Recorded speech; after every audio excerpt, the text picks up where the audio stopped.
Hello, everybody, and welcome back to another episode of Intuitive Insights. I am your host, Dr. Yolanda Dukes, and I have a very interesting subject for you guys today because it's something that I do not know a lot about. So my guest today is going to be educating me on Lyme disease. She is a holistic healer. Her name is Judy Seigfried, and she is the owner of a place called Companion Herbs. She takes a holistic approach to healing. She's also the author of The Pattern of Healing Lyme Disease and The Pattern of Healing. She's a master herbalist and a healing coach and well-versed in dealing with difficult diseases. And I want you guys to welcome her. Judy, hi, how are you? Hi, Yolanda. It's good to be with you. It's great to be with you. Where are you calling in from? Southeast Texas, almost on the coast. I gotta love Texas. I haven't been here all that long, but I do love it. Have you always been in Texas? No, but we've been here close to 20 years. Okay, awesome. So where did this start for you, this subject of Lyme disease? And what is Lyme disease? So about 2009, well, it actually started before that. I started having some strange symptoms, some neurological kind of issues going on, some brain fog, fatigue, just and some muscle pain and aches and things, and then some strange brain stuff going on. And I was 39 years old, and I thought, this is just hormones, right? Every woman's like, coming up on premenopause, right? I'm like, this is just hormones, right? And I blamed it on my hormones. So I went to see my gynecologist, and I did have issues. I had fibroids and things. And so we decided to go ahead and have a hysterectomy. Well, after I got that surgery, I couldn't get out of bed. I couldn't walk across my house without just every muscle in my body seizing up. And he was surgically, I was fine. Surgically, I'd healed up. Everything looked great. Surgically, he was going to sign off on me and say, you can go back to work. You can go back to work. I was working full time as a nurse, and he was like, yeah, you can do this. And I was like, but I can't. And luckily for me, he heard me. He heard what I was saying, which is not the case. I find that rare. Yeah, it was a really rare thing, because I find that's not the case for most people who come, who find this. And he just started doing some strange blood work for me, which is also rare, because most physicians won't go down that road for people. But anyway, so the nurse called me, and she said, well, everything's come back okay. She said, except you are positive for Lyme disease. Oh, okay. But at that point, they said, we don't know what to do for you, so you have to go figure this out. Okay, so what is it? So Lyme disease is a bacteria. It's a spirochete bacteria, so it looks like a little corkscrew. Okay. And it is transferred by the bite of a tick. Okay. So a deer tick. And long story short, it also is usually accompanied by other pathogens, other accompanying bacteria and parasites that come along with that bite. So you typically don't just have Lyme disease. You also usually have ehrlichiosis, babesiosis, and or Bartonella when that tick bites you. And it could be a bite that happened years ago, which was my case. So I probably got it when we lived in Pennsylvania, because we heated our house with wood. Mm-hmm. So I probably got it at some point, and then just, I headed for the perfect storm for it to manifest, because this disease also can lie dormant. So you're saying that the tick was in the wood? Yeah, or in the trees, or we spend a lot of time outside. Anybody that spends a lot of time outside can be bitten by a tick. Okay. at any. So at the time, you didn't know that you were bitten, or did you know?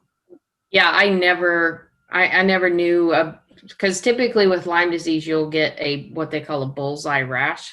So Hmm. it's a red mark, and then there's a white center to the bite. And I don't remember having that type of a bite. Or if I did have that type of a bite, I probably brushed it off as being a spider or a mosquito or something else. Okay. Never thought anything of it. Because I was, I'm an outdoor girl. And I didn't think anything of it. Of course, yeah. Um, and then, as a kid, I spent a lot of time outdoors, and, it was kind of a normal thing when I was a kid to have ticks on us. My mother would make sure that they were removed, but we didn't think anything of it. So I don't know, is it a combination of my childhood and then, this, our lifestyle in Pennsylvania? I don't know. I can't answer that question, but some people know when they get bit and some people don't. And it can lie dormant for, years and then show up. So that was my case. Okay. So you're And then diagnosed, and then what happens? I'm diagnosed, and then so I'm a nurse, so I'm like, yeah, I can beat this, right? And so I started doing some research, and I start getting on the internet. Yay. That's not the place to go look, but I did. And it was back in the day of discussion boards, right?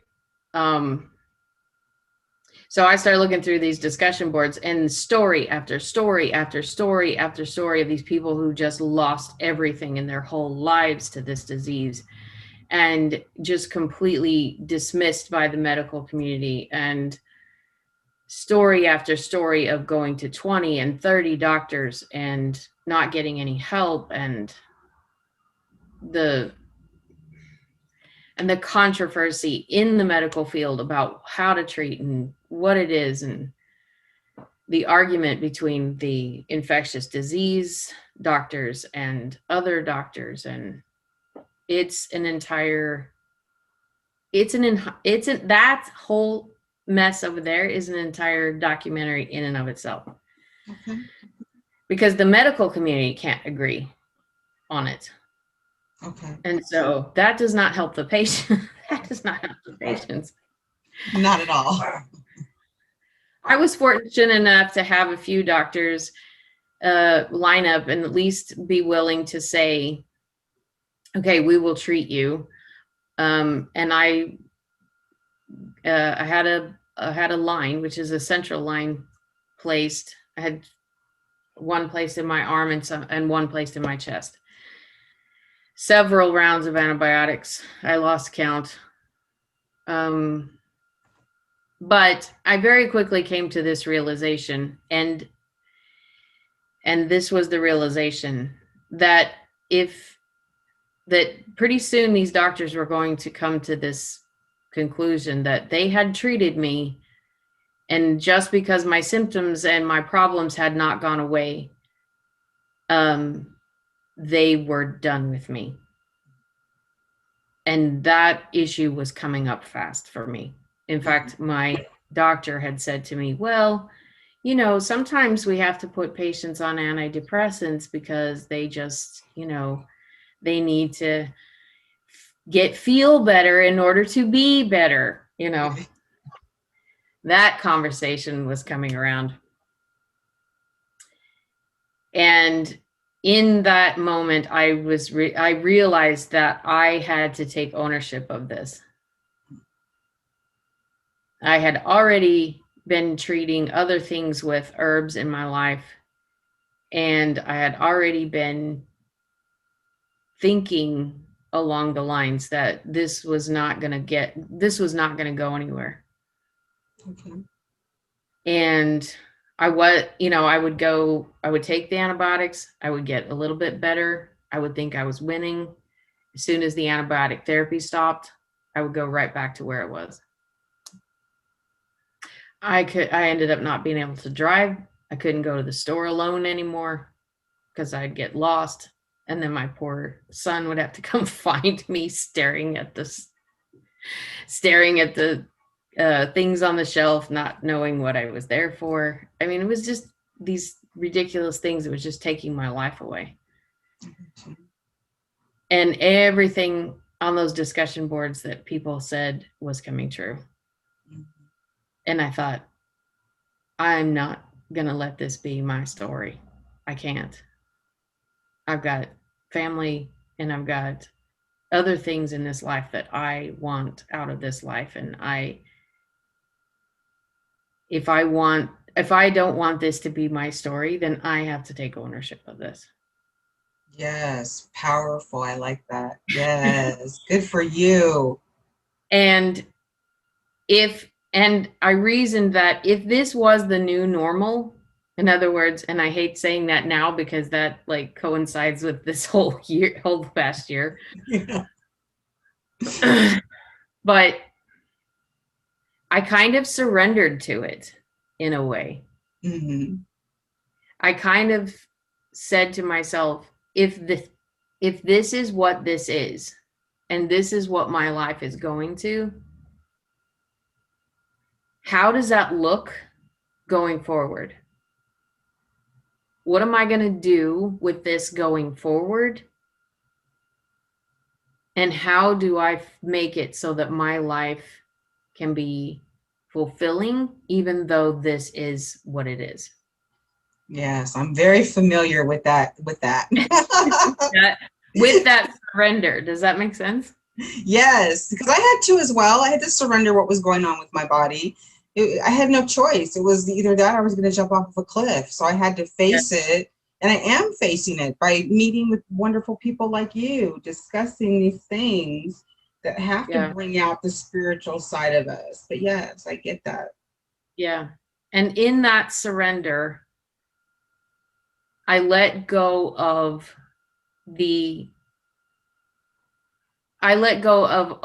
everything. So in other words, I got off the discussion boards because I also didn't allow them to tell me what my story was going to be. Yes.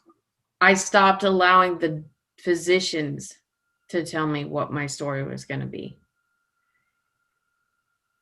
And I just opened up myself to a whole different other path and said, what will my story be? And when I started doing that, then these other things started coming to me.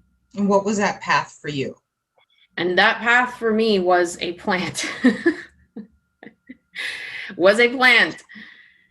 And so I, like I said, I had been an herbalist for years up until this point, and I thought, well, it might be a plant, but who knows?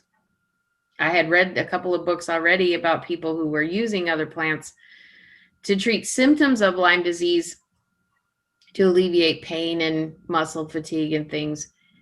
At that point, Matthew Wood and some others were using teasel, which is a very powerful plant. But in any case, I was walking around on my property and I came across this plant. It was beautiful. It was a huge thing. It stood almost as tall as I was, and it had these beautiful, like black purple berries on it.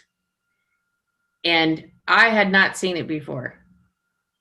And I walked up to it and I was like, wait, I know this plant, but I don't know this plant. Like, who are you? What are you doing here? Like, this is beautiful. And it was gorgeous, beautiful, bright green leaves and just this tremendous red stalk. And I thought, man, you are gorgeous. Who are you? And so I thought, wow. And then this feeling, just this moment between myself and this plant where this energy came and just went right through me, just seared me right to the heart. So it's like that Buddhist saying, when the student is ready, the teacher appears. So when the sick are ready, the plant appears. The plant appears. And I kid you not, this plant, and it went right through me, seared me right to the heart. And I stood there mesmerized for a few minutes while this plant just impressed on my heart, and then there was this connection, and I knew this plant was gonna, I said, this is it. This is what I'm looking for. Mm-hmm. And I was so excited because I thought, this is it. I'm done. Woohoo! Yay!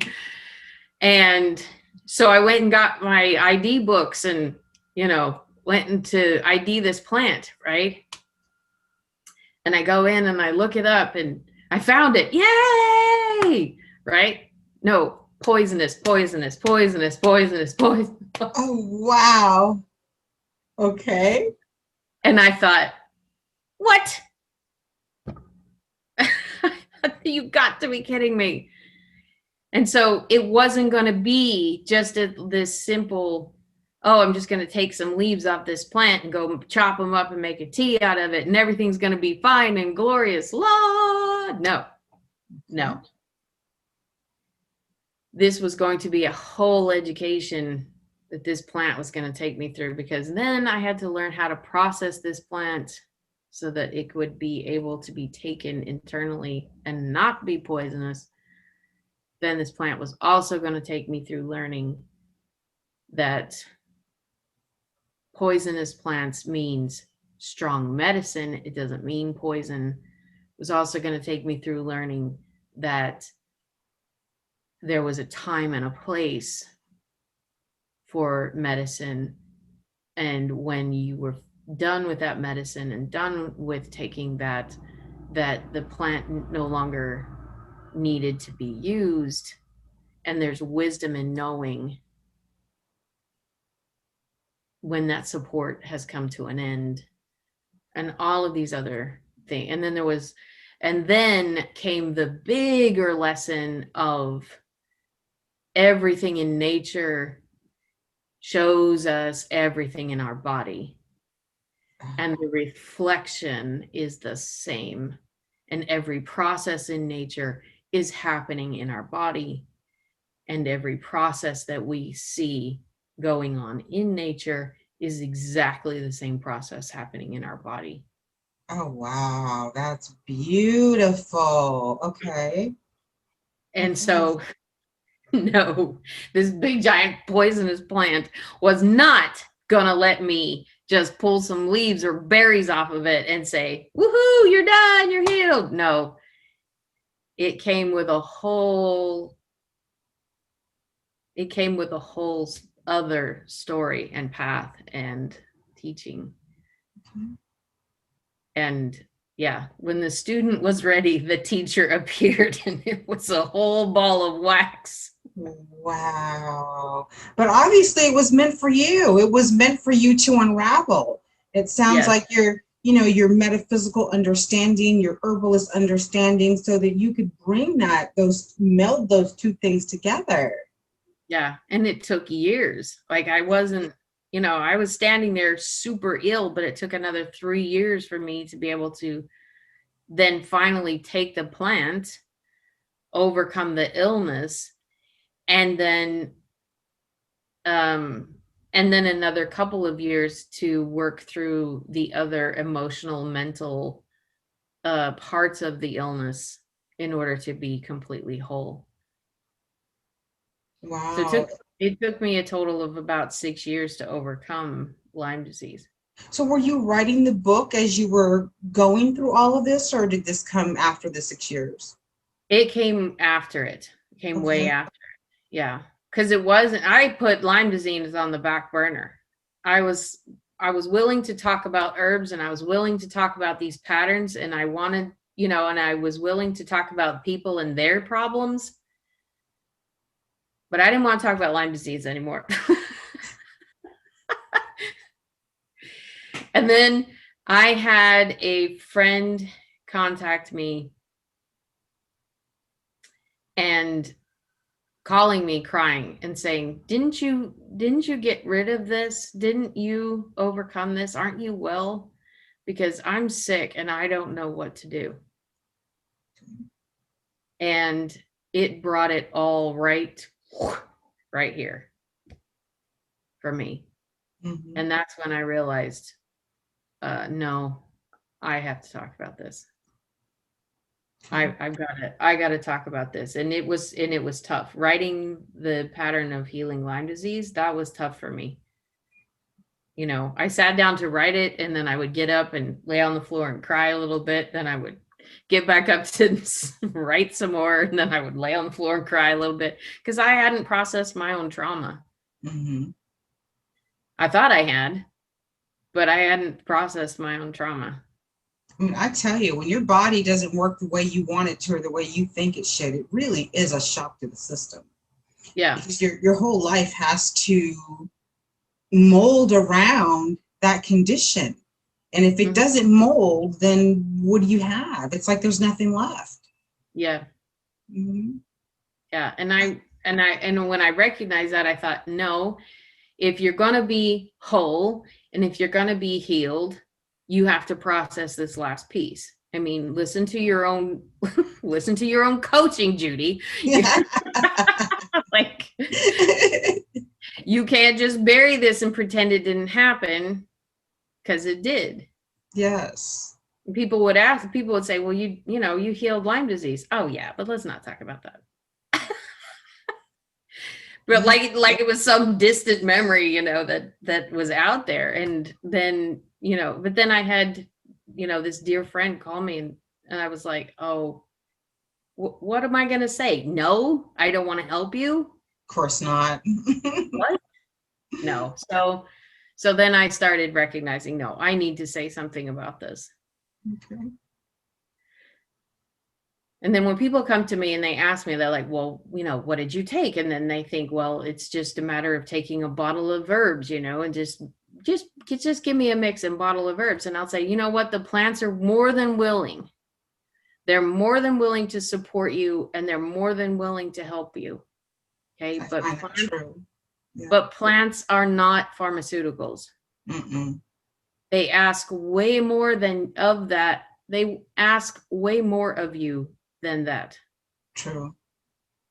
So when you ask a plant to help you, that plant is going to act upon your body in not only a physical way, but also a spiritual and a soul way. Yes. So there's a body level, there's a spirit level, and there's a soul level to that plant. Well, there's also a body and spirit and a soul level in your body. Mm-hmm. And when that plant interacts with all three of those levels in you as well, you're going to get other things from that plant that you didn't maybe expect. Mm-hmm. So when people tell me, oh, I took that plant and it didn't do anything. Haha, it did. You just didn't know what it was doing, or you didn't like what it was doing. Yes. Yes. Okay. I got you. Okay. I like that. I like that. And I think that's the new understanding that we as humanity are coming upon, that nature is sacred. And it's not only sacred, but it's there to assist us with all three phases of that healing. Just like you said, if we let it, if we're willing to, Yeah. I think that is absolutely beautiful. And so is this regimen that you have found, is this something you must continually do? No. Okay. No, I have the formula, and the formula I can even take on occasion now if I come down with something else. So in other words, it works for other like viral processes. I found that was a little surprise benefit. Yes. That it works for other viral processes and other kind of latent diseases. The big surprise was that it works on herpes simplex. Okay. Is that viral? Yeah. Okay. So it works on things that hide in the body and diseases that hide in the lymph system. It's particularly good for that. And because that's what Lyme disease does, it cloaks itself and hides in the lymph system. So the body does not have the ability to hunt it down and kill it, because it can cloak itself and hide, which is the nature of also all other herpes simplex viruses. Oh, wow. Okay. And is this something that you recommend for your clients that are going through this? Mm-hmm. But I also take into consideration the nature of the person. Mm-hmm. So I never do blanket herbal things because everybody is different. So Yes. Yes. Okay. so when I talk to a client, then I take into consideration their pattern, so their constitution, Yes. and the constitution of their illness. So in other words, their illness may be expressing more of a body energy, or their illness may be expressing more of a soul energy. So we would use plants that would match those energies rather than just doing a blanket form, rather than just doing a blanket formula. Does that Okay. make sense? Yeah, yeah. So We how would do become clients reach you? So you can reach me on companionherbs.com, or you can message me through Facebook. I do have a Facebook page, Companion Herbs on Facebook. Companion. You can Okay. message me through there, Okay. or companionherbs@gmail. That's my email too. So to become a client, is it like a long-term process? Do you do phone consultations? How would I can someone do become a phone client of consult. yours? Yeah, I can do phone consultations. I can do over Zoom, or I use Google Duo as well. Okay. Um, I do a consultation. We discuss what the client is looking for. So some clients, they want me to take them through the whole process. Some just want to work on one specific thing. So in other words, I worked with women just help me with hot flashes. Yes. Okay. So I've done that too. And some people just want kind of one of my basic formulas, and that's okay too. Well, Because what are some of your basic formulas? I think people would want to so know that.